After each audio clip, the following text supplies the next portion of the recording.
क्या थम गया है दिग्गजों के बीच सागर का महासंग्राम? मोहन सरकार के मंत्रिमंडल विस्तार में सागर को क्या मिलेगा? सागर में क्या रहेगा, एक ही मंत्री या फिर होगी बढ़ोतरी? मंत्री और पूर्व मंत्री के बीच की जंग का क्या निकला परिणाम? सागर में कुछ समय पहले तक दिग्गज नेता मंत्री गोविंद सिंह राजपूत और पूर्व मंत्री भूपेंद्र सिंह के बीच महासंग्राम छिड़ा हुआ था। दोनों ही नेता एक दूसरे को पटकनी देने का कोई मौका नहीं छोड़ रहे थे। नतीजा यह था कि लगातार जिले समेत प्रदेश में बीजेपी की किरकिरी हो रही थी। पार्टी आलाकमान तक स्थानीय संगठन के नेता खबर पहुंचा रहे थे कि अगर इन दिग्गजों के बीच जंग खत्म नहीं हुई तो पार्टी को आगामी वक्त में नुकसान उठाना पड़ सकता है। जिसके बाद प्रदेश स्तरीय संगठन ने जो कुछ किया वो सबके सामने है कि कैसे दोनों को एक मंच पर लाने का प्रयास किया गया। लेकिन सवाल बनता है कि क्या वाकई 27 साल पुरानी यह अदावत खत्म हो चुकी है? गोविंद सिंह राजपूत और भूपेंद्र सिंह के बीच 27 साल पुरानी अदावत। मंत्री गोविंद सिंह राजपूत और पूर्व मंत्री भूपेंद्र सिंह की राजनीतिक दुश्मनी 27 साल पुरानी है। दोनों ही सुर्खी विधानसभा से एक दूसरे के खिलाफ 2 चुनाव लड़ चुके हैं। इसमें दोनों को ही एक बार हार का मुंह देखना पड़ा। उस समय राजपूत ने कांग्रेस प्रत्याशी के तौर पर चुनाव लड़ा तो भूपेंद्र सिंह भाजपा के टिकट पर चुनावी मैदान में थे। लेकिन अब परिस्थितियां बदल चुकी है। दोनों ही कद्दावर भगवा ब्रिगेड के मेंबर हैं।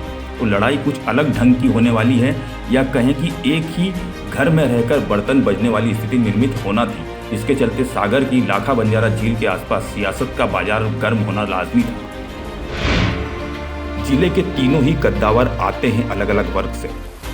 सागर के तीनों दिग्गज भूपेंद्र सिंह, गोविंद सिंह राजपूत और गोपाल भार्गव अलग अलग वर्ग से आते हैं। जहां गोपाल भार्गव ब्राह्मण वर्ग का प्रतिनिधित्व करते हैं तो गोविंद सिंह राजपूत क्षत्रिय आबादी का, इसी तरह भूपेंद्र सिंह ओबीसी वर्ग से हैं। ऐसे में समीकरण मुफीद होने के बाद भी सागर जिले को एक ही मंत्री मिल पाया। कहा जा रहा है कि अब की बार पार्टी आलाकमान ने कुछ अंदरूनी रणनीति के तहत ऐसा किया था, पर उसका परिणाम क्या हुआ सबके सामने है कि एक ही पार्टी में रहने के बावजूद 2 ताकतवर नेता एक दूसरे के सामने आ गए। हालांकि अब परिस्थिति कुछ और नजर आ रही है। गोविंद भूपेंद्र में हेमंत खंडेलवाल ने कराई थी सुलह। कुछ समय पहले प्रदेश अध्यक्ष बनने के 5 महीने के बाद हेमंत खंडेलवाल सागर आए थे। यहाँ गुटबाजी को खत्म करने के लिए उन्होंने भोजन मंत्र का सहारा लिया। उनकी एक पहल से बुंदेलखंड ही नहीं, प्रदेश की राजनीति में एकदम से गोविंद और भूपेंद्र के बीच का सीन ही बदल गया। अभी तक जिस दुश्मनी के लिए दोनों सुर्खियों में रहते थे, अचानक गोविंद सिंह राजपूत के घर भूपेंद्र और फिर ठीक 2 घंटे बाद भूपेंद्र के घर गोविंद सिंह राजपूत भोजन करते नजर आए। खंडेलवाल दोनों को एक दूसरे के घर लेकर पहुंचे। उनके एक तरफ दाहिनी तरफ भूपेंद्र तो बाएं तरफ गोविंद सिंह राजपूत बैठकर भोजन करते और गंभीर तो कभी हास परिहास करते नजर आए।